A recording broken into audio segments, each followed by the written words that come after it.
want you to just experience something. This is a young girl by the name of Zia Terry. She's 10 years old, and she's about to go down her first 40-meter ski jump. 10 years old. Fortunately for us, she has a helmet cam on, so you and I get to live the experience with her. I want you to listen to that experience and then ask yourself from an influence perspective, what just happened? And why is it so profound? Okay, have a look.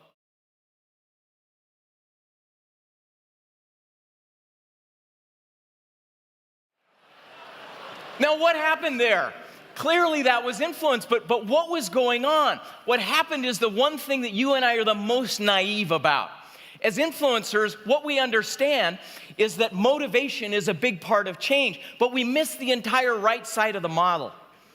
What you and I don't get is ability is a profound factor in influence. In fact, those whom we've studied across the world over the past 30 years who are the most effective at influence start on the right and move left. They don't start with motivation, inspiration. They start with ability. They start with skills. They start with removing barriers. That's where they begin, and then they move left. Yesterday, Pastor Bill talked about Joshua's prayer. Be strong and courageous. Well, you know what God did for Joshua prior to putting him in those circumstances? He had him spend 40 years with Moses, learning, watching, studying, developing skills. What did he do for Moses? He had him raised in Pharaoh's court, where he learned to understand how to administer large and complex operations, integrating lots and lots of people. Skills are a substantial part of influence.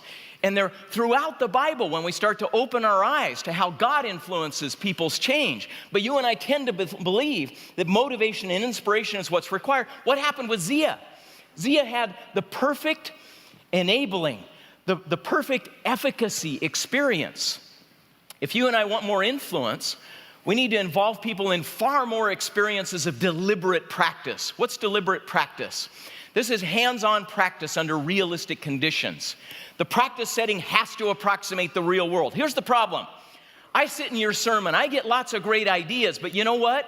Here in church does not resemble the real world.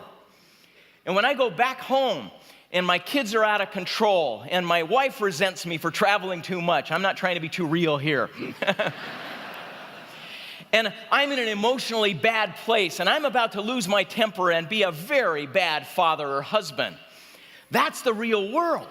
And if you want me to increase my capacity to practice healthier behavior, what you have to do is help me practice under fairly realistic conditions. Zia had the chance to do it in small bites, with a lot of feedback and coaching for brief periods of time. That's the ideal context for skill acquisition. Organizations that thrive, that do a tremendous job developing a healthy culture, spend an enormous amount of time with coaching and feedback under fairly realistic conditions. So the big point here is open up the whole right-hand side of the model.